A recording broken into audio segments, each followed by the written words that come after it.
falando de Estados Unidos, você comentou essa questão geopolítica e não dá para deixar de fora que Estados Unidos sempre está envolvido com essa questão geopolítica. E, como maior economia do mundo, acaba dando as cartas ali nesse sentido e tudo que acontece nos Estados Unidos acaba impactando de alguma forma em cadeia os países emergentes e outros países no mundo.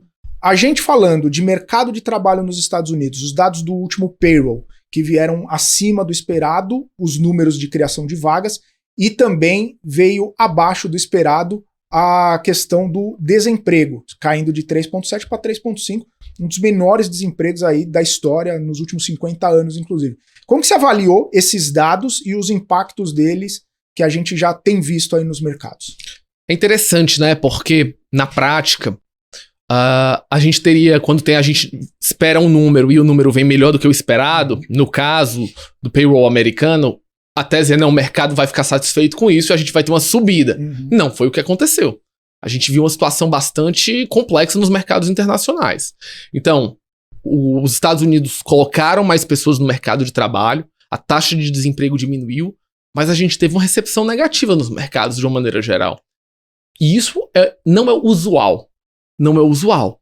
Por que a gente está vendo essa disfuncionalidade? Porque os mercados não estão operando de uma maneira racional. A gente não está assistindo a mercados internacionais de uma maneira 100% liberal, como a gente assistiu de 1945 até 2022. Hoje os aspectos geoeconômicos estão muito entrelaçados.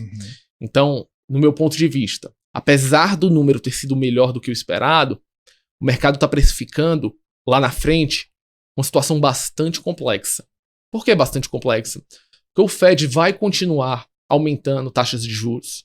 A gente está assistindo que a inflação ainda continua alta nos Estados Unidos.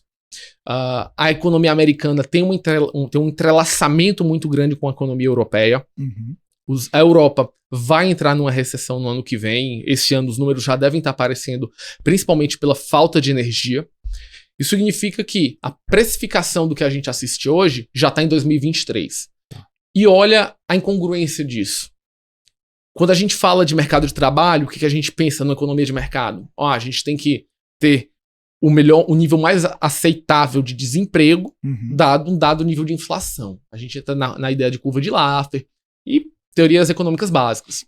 Agora, os Estados Unidos está com 3,5% de desemprego. Isso significa que está muito próximo ao chamado desemprego estrutural da economia. O que é isso?